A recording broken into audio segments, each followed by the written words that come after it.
messieurs, bienvenue dans cette émission Débat ouvert. Le débat est réellement ouvert avec monsieur Adolphe Makutano. Il est président du conseil d'administration au sein de l'entreprise OGEFREM.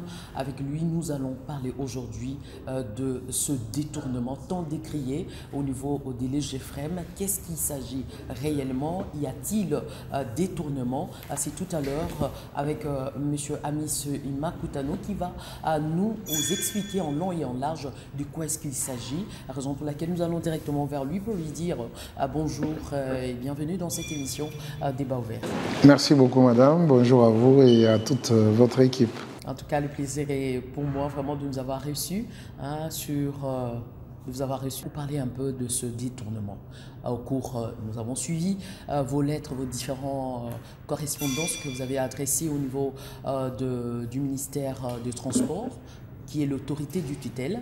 Vous avez décrié les détournements à la hauteur de 417 300 $ américains par le directeur général de cette entreprise, M. William Kazumba. Dites-nous un peu de quoi est-ce qu'il s'agit réellement? Y a-t-il détournement réel ou ce sont des choses peut-être inventées de toutes pièces?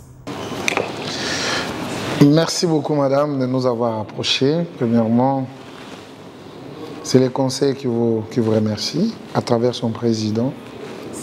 Et ce n'est pas pour rien que vous vous êtes approché de là où il y a la vraie information pour essayer un peu de décourager certains comportements qui dérangent même l'avancement de notre pays. Et le président de la République ne cesse de marteler sur un comportement orthodoxe à ce qui concerne la gestion de la République. Vous avez fait allusion d'un détournement par rapport à la correspondance que j'ai adressée à son Excellence, Monsieur le Ministre, qui est la tutelle de notre office. Je dois vous ramener seulement à lire les statuts de l'OGEFREM pour comprendre, nous avons posé cet acte à quel titre et quelles sont les prérogatives qui sont reconnues à un conseil d'administration que nous appartenons. Le conseil d'administration, c'est l'organe de contrôle, des suivis, des orientations et des décisions de l'entreprise ou de l'office ou de l'établissement ou des services publics de l'État. Il définit la politique générale. Il arrête le budget, il détermine l'organigramme et un tas de choses. Depuis un certain temps, il y a un climat qui ne favorise pas un bon entendement au niveau de l'office, à ce qui concerne l'octroi de congés au-delà de ce qui est reconnu dans le texte. Et cette clameur nous est parvenue en tant que conseil. Nous avons initié une mission qui devait aller au niveau de la direction générale pour faire un peu un contrôle, de savoir qu'est-ce qui se passe. Arrivé à la direction générale, la première personne à informer les administrateurs concernant l'argent, c'est lui-même le directeur général. Lui-même, il informe pour dire il y a un certain avocat qui a pris l'argent, tout ça. Et je crois qu'on ne pouvait pas nous agiter. On devait attendre le rapport de la mission que nous avons pu envoyer au niveau de la direction générale. Et là, il y avait déjà des échanges épistolaires de l'intersyndicale qui nous a saisis, qui a saisi le président de la République, le ministre, le Premier ministre, par rapport à cette situation. Et vous comprendrez que nous ne sommes pas des figurants.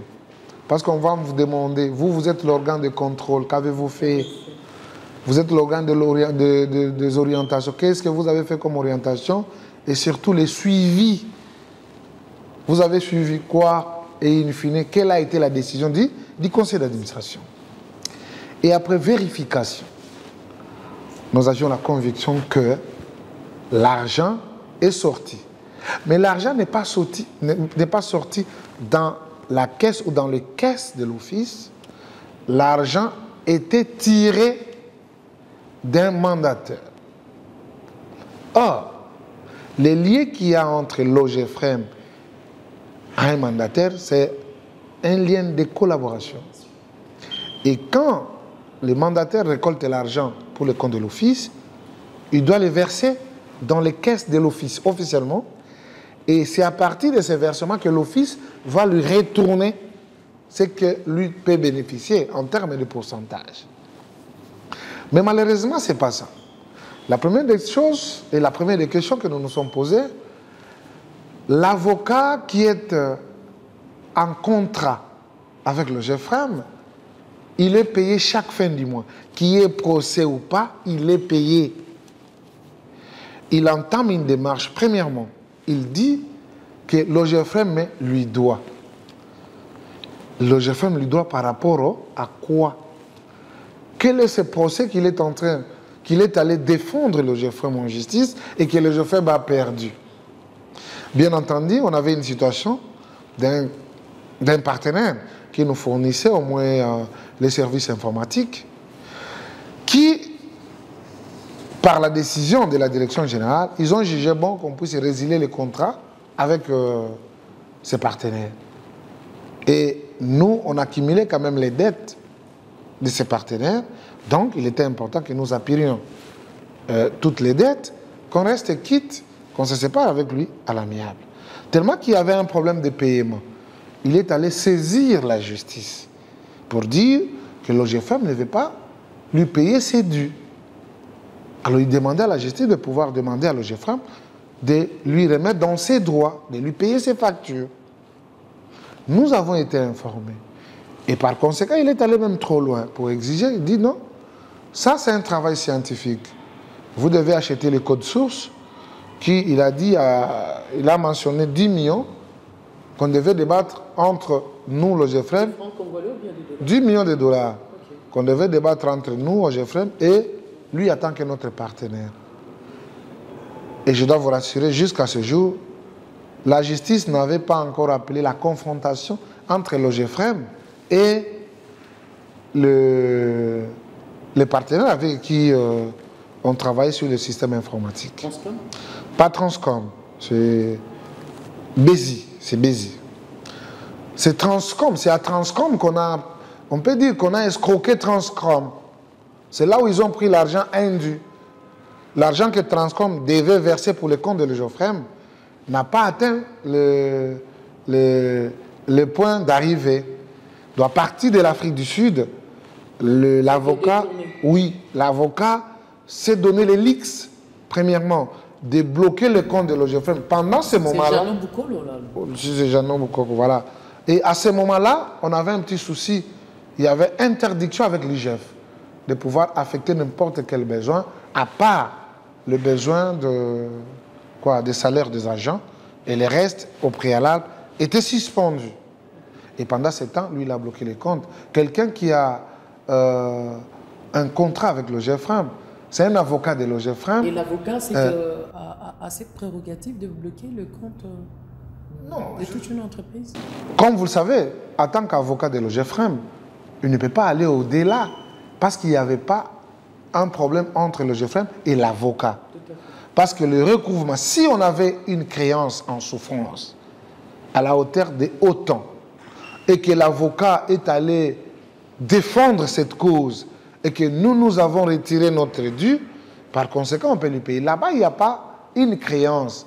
C'est l'OGFREM qui doit à l'autre partenaire. Donc, c'était important que l'OGFREM et ses partenaires se mettent d'accord et qu'on en discute. Et bien entendu, si nous allons trop loin, toujours par rapport à cette question, la direction générale avait inscrit cette dépense sur le plan de décaissement de cette semaine-là, tu vois, ça c'est le plan de décaissement. L'IGF avait refusé cette dépense. Vous allez voir que si vous arrivez là-bas, c'est encerclé. On écrit non validé. Et quand l'IGF écrit non validé, ça veut dire vous ne pouvez pas effectuer cette dépense. Ça, c'est la première C'est la première note. Deuxième note, toujours avec l'IGF. L'IGF, quand on les soumet encore la dépense, l'IGF vous dit non validé. Ça aussi, c'est le plan de décaissement. L'IGF vous dit non validé. Ça, c'est le document de l'IGF. Non validé. Alors, nous demandons de quel droit le monsieur pouvait d'abord, avoir les coordonnées du mandataire Transcom, à qui il a eu beaucoup, je dis beaucoup d'entretiens. Vous voyez, tout ça, ce sont les correspondances de l'avocat en question avec Transcom. Vous savez, quand vous traitez avec un blanc, il est toujours rationnel. Il garde le tout. Les mails, les discussions et tout ça. Et ce qui m'a étonné, quand les administrateurs sont arrivés à la direction générale, le DG a fait semblant de ne pas connaître les dossiers. Non, je ne sais pas moi comment, il est tombé dans le circuit des Roby, tout ça, les messieurs de Transcom. Et quand nous avons eu à envoyer les mandataires, nous les avons appelés. Comme vous le savez, la politique générale de l'entreprise est définie, et non par la direction générale, c'est défini par le conseil d'administration, où le directeur général est membre, il est administrateur. Et il y a certaines choses qui sont des choses internes, parfois je vous épargne les détails, mais c'est avec amertume. Parce que nous voulons bien que l'entreprise puisse aller de l'avant, qu'il y ait l'harmonie entre les organes, qu'il y ait une bonne collaboration, les échanges des informations, mais malheureusement, ce n'est pas le cas. Mais par rapport à tout ce que vous venez d'évoquer, il y a quand même certaines sources auprès de l'OGFREM qui soutiennent que les directeurs généraux avaient bel et bien payé ces montants à Jeannot Boukoulou, qui est l'un des avocats conseils de l'entreprise OGFREM. Mais si tel est le cas, est-ce que vous aviez plus approfondi vos recherches ou bien vos investigations pour en savoir un peu plus au-delà de tout ce que vous détenez comme preuve, comme vous venez de nous les montrer ici? Et au cas contraire, est-ce que vous ne risquez pas peut-être gros en termes de justice? Pas du tout, madame. Risquer gros, je ne sais pas moi, comment vous définissez risquer gros? Je suis responsable. C'est moi le PCA de l'OGFREM. Si peut-être vous aurez un autre son de cloche. En tout cas, c'est ça dans le cadre de notre émission. Nous ne voulons pas divaguer dans... Exactement, vous avez raison. Comme vous le savez, le monsieur en question, il s'est tenu quand même à mettre des garde-fous. Parce qu'à chaque fois qu'il peut être interpellé par un organe supérieur, qu'il ait quand même les arguments et surtout avoir le document qui va le couvrir. En date du... Attends, pour affirmer que ce que M. Boukoko, si c'est Boukoko, parlait de lui, était en conformité avec les directeurs généraux, et non la direction générale, les directeurs généraux. Le directeur général. Merci beaucoup. En date du 10 janvier, le document est là. En date du 10 janvier,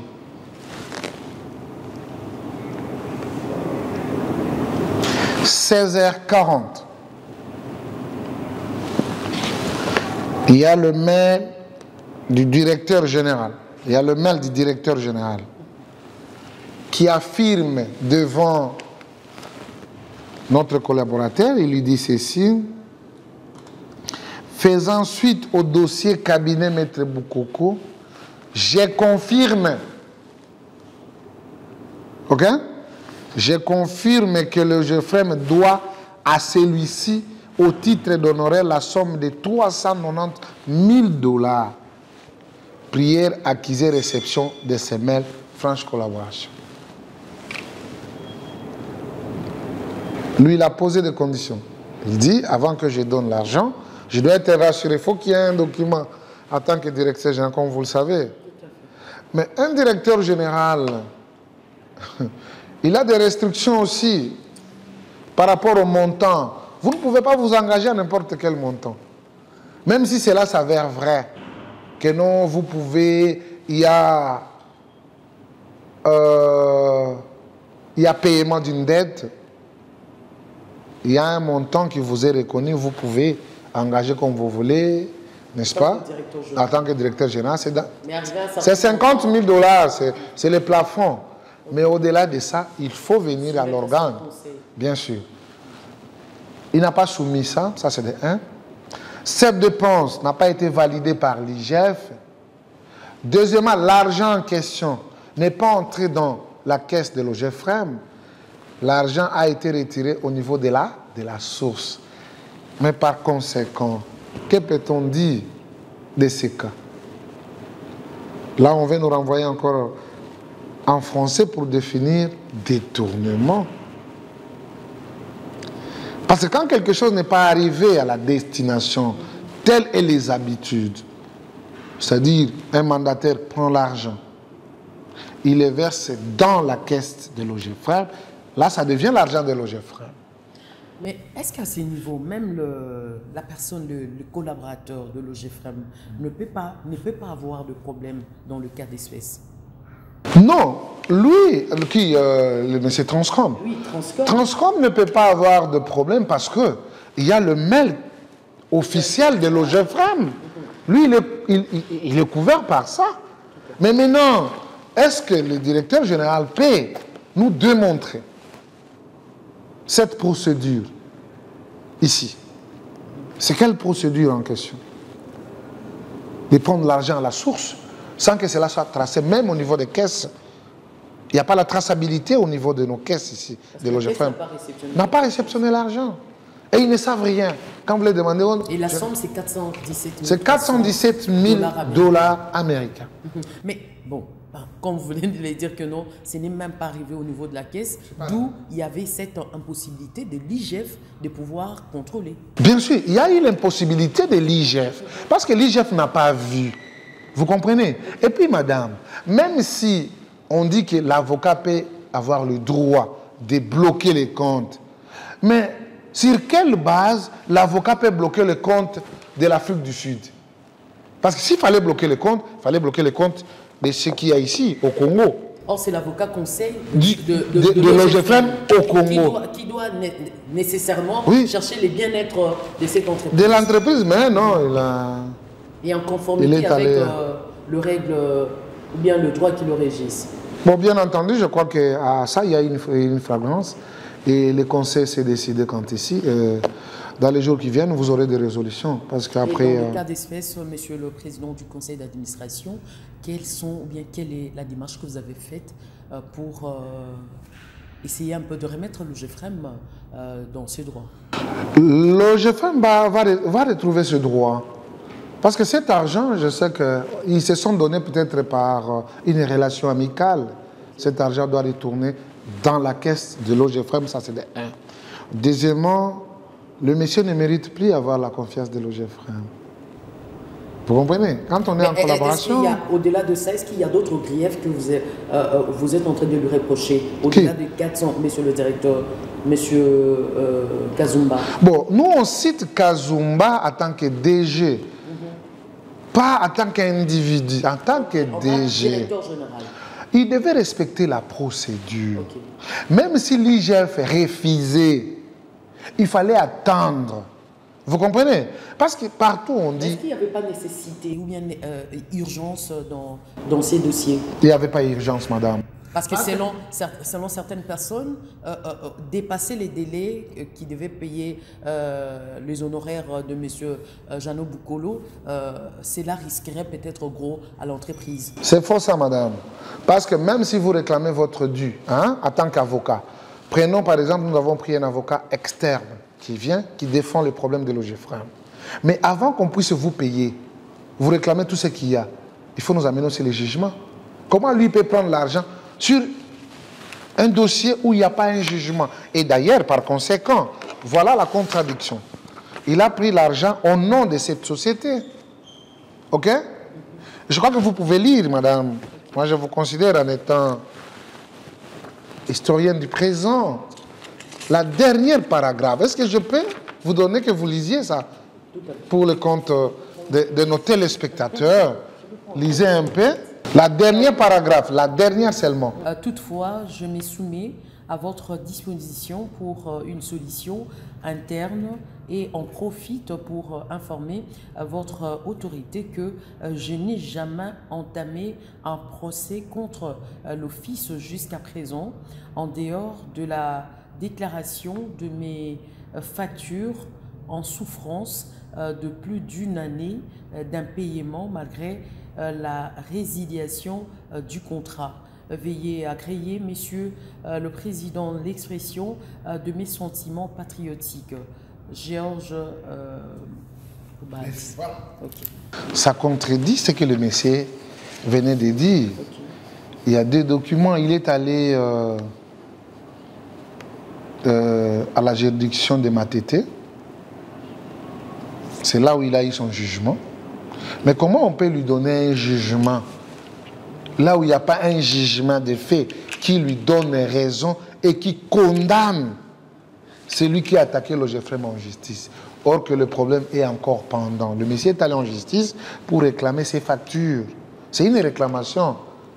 Par conséquent, on devait avoir les deux parties en confrontation pour essayer un peu de mettre un commun accord de qui doit à qui et qu'est-ce que nous pouvons faire et la procédure. On peut mettre même un échéancier pour payer cet argent, malheureusement. Mais ce matin, ils ont suivi, ils se sont livrés dans les exhibitionnismes. Le maître en question, il a utilisé les médias, ils ont fait des tweets, ils m'ont qualifié de tous les mots, en oubliant que quand le président du conseil écrit, ce n'est pas une tweet personnelle. C'est au nom du conseil d'administration. Le conseil se réunit et décide que le président va adresser un courrier à tel ou tel. Et moi, personnellement, ce que je sache, je n'ai pas adressé un courrier à ce monsieur. J'ai écrit à la direction générale, j'ai écrit à la présidence de la République, à la primature, au ministre des tutelles, au vice-ministre, et puis à l'IGF et à l'équipe d'encadrement. Parce que moi aussi, bien entendu, moi aussi, en tant que président de cet organe qui est chargé du contrôle, je pouvais aussi demander aux agents de l'IGF de nous démontrer quelle a été la procédure entamée ici pour qu'on puisse payer l'argent que vous-même, vous avez refusé dans toutes les demandes qui ont été adressées par la direction générale. Et à leur retour, qu'est-ce qu'ils vont faire? Ils vont aussi se demander, mais l'argent là est sorti dans quelle banque? Parce que toutes les banques ici, on n'a rien vu. Et ça a été recouvré dans une manière aussi illégale. Par conséquent, c'est un détournement. Nous n'avons fait que dénoncer, et je crois qu'il revient à chaque autorité de prendre ses responsabilités par rapport à cette situation. Les gens peuvent s'agiter, ils peuvent utiliser les médias comme ils le font. Vous, les journalistes, vous avez besoin de l'information. Hein? Et bien entendu, quand on donne son argent, on va diffuser, mais ce n'est pas ça la réalité. Je crois que toute la documentation, elle est permanente. Et quant à ça, je crois qu'on ne peut que commencer la procédure avec tous ceux qui veulent se livrer à ce que moi je peux appeler l'émativisme en croyant qu'ils sont avocats et ils peuvent avoir la raison. Mais j'ai eu aussi d'autres correspondants des autres entreprises où les amis se sont méconduits toujours de la sorte. Et si c'est ici où ils voulaient aussi jouer, alors qu'ils se préparent, il n'y a pas de souci. Mais au-delà de ça, est-ce qu'avec le directeur général, dont vous êtes le président du conseil d'administration, est-ce qu'il y a eu des antécédents déjà auparavant? Non, il n'y a pas eu des antécédents. Nous avons été nommés pas pour régler nos problèmes personnels. Et ici, madame, je dois éclairer la lanterne. Celui qui contrôle, dans toute vie, on ne l'aime pas. Et depuis que nous sommes dans le conseil d'administration, c'est une famille. Nous avons été nommés dans une même ordonnance. Mais quel que soit l'âge de celui qui est au-devant de vous, si c'est lui l'autorité, il faut respecter. Et si nous tenons, c'est parce que nous nous sommes mis dans la peau des hommes d'État. Mais quelque part, ça n'enchante pas. Les gens croient peut-être avoir la possibilité de signer ou d'engager. Il faut savoir que vous avez toujours un pouvoir réduit. Et il y a des gens qui sont mis là-bas, c'est les conseils d'administration, où vous-même vous êtes administrateur, vous ne pouvez pas vous autoriser à tout faire. C'est ça le problème. Si vous circulez dans toutes les entreprises, les établissements, il y a cette cacophonie. Vous comprenez? Les règles sont là. C'est ça les statuts de notre entreprise. C'est ça les statuts et ça c'est les règlements d'ordre intérieur. Moi je suis régi avec les documents légaux. Ok? Que dit le document légal de l'OGEFREM? J'ai les statuts ici à son article 12. À son article 12 qui donne le prérogative du conseil d'administration. Ça c'est le conseil d'administration, madame. Il est clairement dit à l'article 12. Le conseil d'administration est l'organe de conception, d'orientation, de contrôle et de décision de l'office. L'alinéa D, il définit la politique générale de l'office, détermine le programme de l'office, arrête les budgets et approuve les états financiers de fin d'exercice. Il fixe l'organigramme de l'office et les soumet pour approbation au ministre des tutelles. Vous voyez, tous ces prérogatives ici sont versées. C'est pourquoi au début de la mandature, qu'est-ce qu'il fait? On fait la délégation du pouvoir. Le conseil d'administration donne au directeur général un pouvoir de gérer quotidiennement. Mais cela ne lui donne pas tout le pouvoir, parce qu'il sera toujours contrôlé par ces mêmes organes qui est le conseil d'administration. Mais malheureusement, madame, ce que nous vivons, c'est peut-être le DSLC. Et comme c'est une histoire qui se passe au sein de la maison, nous essayons quand même de recoller les morceaux, mais je vous dis que ce n'est pas facile. Vous allez voir le directeur général qui vous dit, avant de convoquer la réunion, il faut lui, c'est lui qui doit donner les points inscrits à l'ordre du jour. Mais parfois, on est perdu. On dit ici, à l'article 19 de ce même statut, l'article 19, on dit la direction générale exécute les décisions du conseil d'administration et assure la gestion journalière de l'office, point. Elle exécute les budgets. Ici, on dit elle exécute, on ne dit pas il exécute. Elle exécute, c'est la direction générale. Élabore les états financiers et dirige l'ensemble des services. Il est le coordonnateur. Le DG. Il est le coordonnateur. Mais il est dans la direction générale. Mais maintenant, c'est lui qui va amener tous les problèmes de la direction générale au niveau du conseil d'administration pour trouver les solutions et surtout des orientations. Par rapport à tel point, vous faites ça. Par rapport à tel point, vous faites ça. Lui, il prend ça. Il est couvert par une résolution qui sera prise par les conseils d'administration et in fine, il se lance à l'affaire. Mais malheureusement, ce que nous voyons, c'est compliqué. Maintenant, là-bas, si nous allons... voilà. OK. Nous allons à l'article 15. OK? On nous donne les deux manières de convoquer la réunion. Nous avons la réunion ordinaire, qui est vraiment statutaire. C'est une réunion qui est convoquée par son président. Et là, il est dit quoi? L'ordre du jour, la convocation ainsi que les documents de travail sont adressés à chaque membre et à l'autorité des tutelles 8 jours francs, au moins avant la date de la tenue de la réunion. L'ordre du jour des réunions est arrêté par le président, pas par le conseil. L'ordre du jour est arrêté par le président. Madame, c'est ça. Si vous pouvez lire, c'est l'article 15, 3e alinéa et 4e alinéa. Parce qu'on ne dise pas que non, c'est Amis qui... Ok. Article 15. Le conseil d'administration se réunit trimestriellement en séance ordinaire sur convocation de son président. Il peut être convoqué en séance extraordinaire par son président sur ordre du jour terminé à la demande de l'autorité du titel, chaque fois que l'intérêt de l'office exige.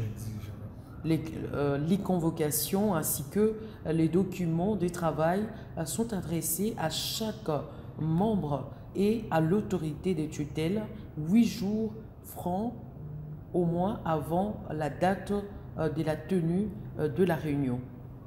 Merci beaucoup. Ok, je descends un peu. L'ordre du jour de réunion est arrêté par le président et peut être complété par tout autre sujet dont la majorité de membres du conseil d'administration demande l'inscription. Okay. Donc ici, il est clairement dit, quand le président arrête le point inscrit à l'ordre du jour, lors de la plénière, lors de la séance, tout autre membre du conseil d'administration peut venir avec un point. Mais tout on complète, mais avant que ça soit validé, il faut que la majorité des membres puisse accepter que non, votre point là puisse être inscrit. Mais je vous dis, nous sommes dans une contradiction. Vous voyez, je vais tout simplement vous faire lire, madame. Vous me lisez un peu l'article 21 de ce même statut, ce qui concerne le directeur général. L'article 21. Article 21 stipule que, en cas d'absence ou d'empêchement, l'intérim du directeur général est assumé par le directeur général adjoint ou, à défaut, par le directeur en fonction désigné par le ministre de tutelle sur proposition de la direction générale. Okay. Donc, la première proposition, c'est en cas d'absence. En cas d'absence, automatiquement, c'est le directeur général qui vient après. Mais cela n'empêche pas le conseil d'administration, s'il a déjà prévu une réunion, on va vous écrire, comme moi je ne serai pas là, on n'envoie pas les documents. Donc, si je comprends bien, à ce jour, vous ne recevez aucun document, aucun retour de la part de la direction générale. La loi nous dit, les statuts nous disent, nous devons avoir les documents 8 jours avant la tenue de la réunion pour que chaque administrateur puisse s'imprégner. N'est-ce pas? Si nous avons besoin de tel document, nous écrivons. Et c'est depuis les 4 qu'on avait écrit d'ailleurs pour qu'on nous envoie les documents. Jusqu'à ce jour, on n'avait rien eu comme document du fait que lui ne sera pas là. Et il vous écrit la lettre.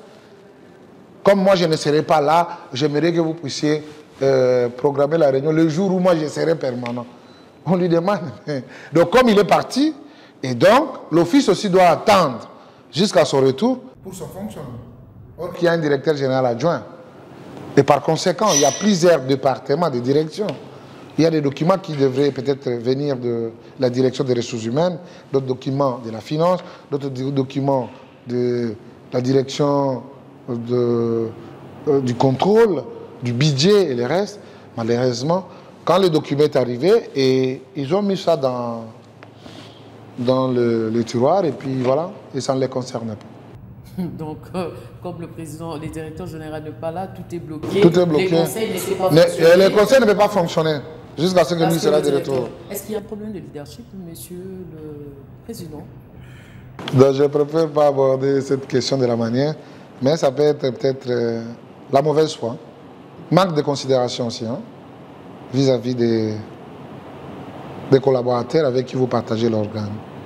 Est-ce qu'il n'y a pas des sanctions prévues par rapport à votre règlement? Nous nous sommes toujours adressés au ministre de tutelle pour régler cette situation. Pour essayer un peu de voir ce qui ne va pas dans le bien, quoi.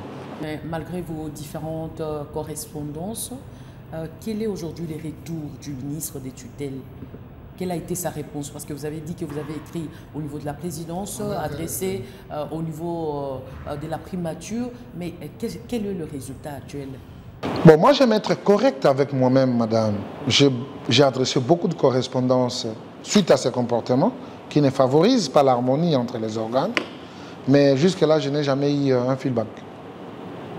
Nous sommes dans un statu quo qui ne dit pas son nom, et nous observons. Le président de la République, quand il donne des responsabilités aux gens, il attend un résultat. Et quand ce résultat n'arrive pas, chacun tirera les conséquences. Donc là, M. Makutano est bloqué avec son conseil parce que M. le directeur général n'est pas là et vous ne savez pas non plus fonctionner, d'où tout s'arrête. Non, nous on fonctionne. Okay. Nous on fonctionne. Quoi de bien que mal, nous fonctionnons. Parce qu'il y a les points installés à l'ordre du jour. Ça n'aura pas d'impact dans votre résultat? Non, ça peut avoir de l'impact dans les résultats de la direction générale et non du conseil d'administration. Parce que vous savez, toutes les décisions que nous avions prises depuis le début jusqu'à aujourd'hui, il y a tout un tableau de résolution. Et par conséquent, on va demander, les conseils avaient recommandé ça, ça a été fait? Non. Les conseils avaient dit ça, ça a été fait? Non. Les conseils avaient dénoncé ça, ça a été fait? Non. Par exemple, cette histoire ici qu'on a pu gérer quand même avec beaucoup de tact, on donne les gens un congé de 150 jours. Quand vous comptez 150 jours, c'est au-delà de 7 mois. Or, c'est le congé maladie qui peut peut-être aller au-delà jusqu'à 6 mois. Mais le congé de reconstitution, c'est 1 mois. Maintenant, que dit la loi? Nous avons, j'ai avec moi la documentation sur les régimes de congés. On dit si quelqu'un a accumulé beaucoup de congés, il doit prendre un exercice plus la moitié de l'exercice. Pour un directeur, on prend ces 50 jours. La moitié de 50 jours, c'est 25. Donc, on ne peut qu'accorder 75 jours pour 2 ans à celui qui a accumulé beaucoup de retard. Maintenant, à qui la faute? C'est à l'employeur. On dit avant que l'agent puisse aller en congé, il faut qu'il y ait un dialogue entre l'employeur et l'employé. Il faut qu'il y ait un commun accord. On ne l'envoie pas par force, sinon ça devient l'entorse. Ça va coûter à l'entreprise. Les 150 jours, là, c'est pour quel motif? Non, congé seulement. Aller en congé parce que vous avez cumulé beaucoup de congés. Non. Si peut-être on peut lui donner d'autres congés, il fait les 75, il y reprend, ok? Peut-être après une année, on peut dire, bon, ça va, on va encore rappeler un exercice jusqu'à ce qu'il va appuyer les retards qu'il a.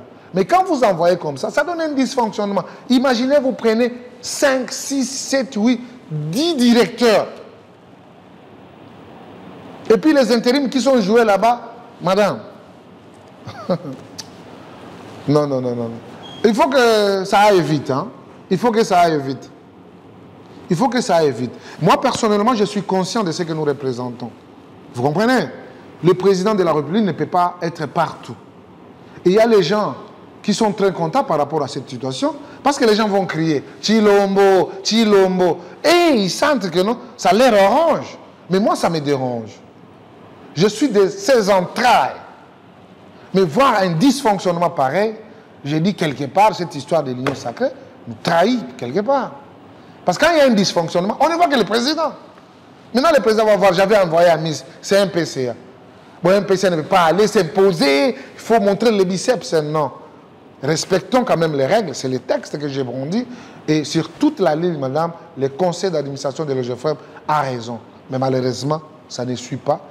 Là où il adresse ses correspondances, ça devait être vraiment quand même considéré ainsi pour réglementer un peu les choses. Mais nous sommes dans une léthargie qui ne dit pas son nom. Je suis très désolé de les dénoncer. Et bien entendu, il faut que ça aille vite. Qu'on ait un Premier ministre, qu'on ait d'autres ministres qui seront quand même des responsables dans d'autres entreprises. Je crois que ça peut aller. Faute de quoi, je vous dis que c'est compliqué. Moi, j'ai compris la méchanceté des gens quand je suis allé à l'église ici, à la cathédrale. J'étais l'échantillon du pouvoir. Les gens ne parlaient plus de Amis. Ils ont parlé du régime. Et il y a certains qui aussi nous poussent dans ça, Parce que demain, ils vont nettoyer les mains pour dire non, nous, ce n'est pas nous qui gérions à son temps, c'était Chilombo qui gérait et nous, on ne suivait que ses ordres. Est-ce que le président de la République peut accepter un dysfonctionnement pareil? Il ne peut pas. Parce qu'il y a des alliances, des partis politiques. Non, les amis de l'Union, non, non. Moi, parfois, je suis au-delà de ça. Hein. Je suis au-delà de ça. Et ça me pousse même à la révolte. Ça me pousse à la révolte. Nous avons une histoire et on a un honneur qu'il faut protéger. Ce n'est pas à cause des miettes, non. Le jour où je quitterai Ogefrem, je quitterai la tête haute. Ce n'est pas à cause des miettes, non, moi je ne suis pas pour ça. Ce n'est pas l'argent. J'ai suivi à vivre dans la difficulté, dans la douleur. Et je sais comment orienter mes actions. Mais ici, ça représente le pouvoir. Et ce pouvoir puisse être mis en nu parce qu'il y a quelqu'un qui se croit être un potentat, un tout-puissant. Et ça me passe à la tête. Nous sentons que vous êtes vraiment choqués de la situation. Nous sommes arrivés presque à la fin de notre émission. Si vous avez un dernier mot, et nous voulons juste clôturer avec cette situation sociale des agents de l'Ogefrem. Comment ça se présente et ça sera peut-être votre mot, vous clôturez directement. Je suis très satisfait du fait d'être PCA de l'Ogefrem parce que la première action que j'avais posée pour les agents de l'Ogefrem, c'était de revoir leur situation sociale. Il y a eu une majoration des salaires de plus de 30%, ce qui ne s'est jamais produit auparavant. Et aujourd'hui, ils sont bénéficiaires de ça.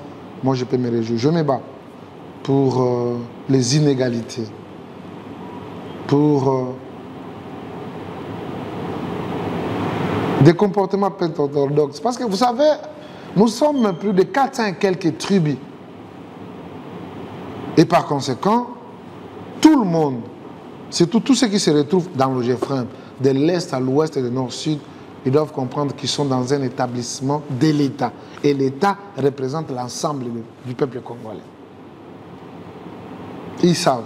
Vous êtes une historienne du présent, vous pouvez faire balader.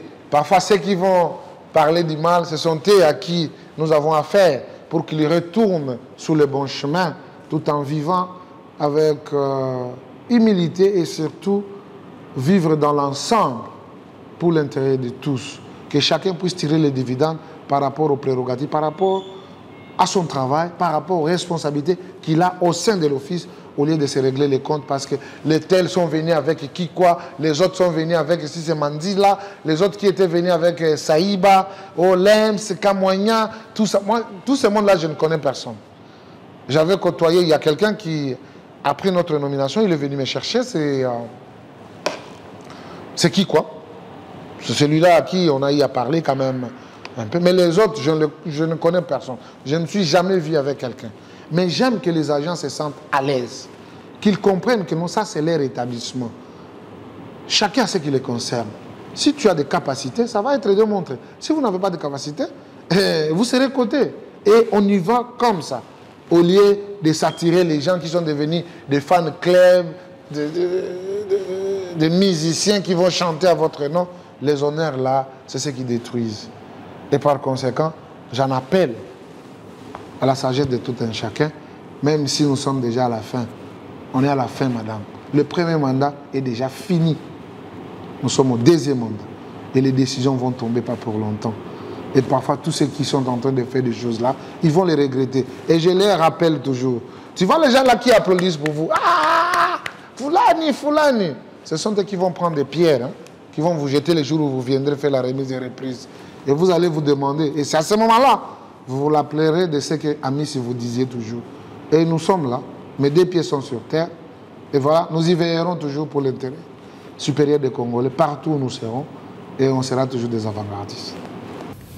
En tout cas, c'est pas ces messages forts du président du conseil d'administration de l'entreprise Ogefrem, une entreprise de l'État, que nous mettons un terme à cette émission. Je rappelle ici à nos téléspectateurs que nous avons reçu sur ce plateau le président du conseil d'administration, Adolphe Amissi Makutano. Avec lui, nous allons parler de ce détournement des 417 300 $ américains. Déjà au niveau de l'Afrique du Sud, la somme a été détournée par le directeur général et son avocat. Donc, ce n'est pas moi, c'est le président du conseil qui l'a dénoncé tout à l'heure dans notre émission. Et madame, messieurs, c'est par là que nous mettons un terme final à cette émission. Derrière la caméra, Bandon Milalou, Jerez Mabeka, à M. Chomba et l'ensemble de l'équipe technique. Je vous dis merci de nous avoir accompagnés. Je vous retrouve prochainement avec le même plaisir. À cette émission, vous allez également le trouver sur notre page YouTube, Fezamandiango TV, que vous aurez le temps de les découvrir. Et c'est d'ici là que vous aurez l'exclusivité de cette émission. Merci et restez branchés sur votre télé. Au revoir.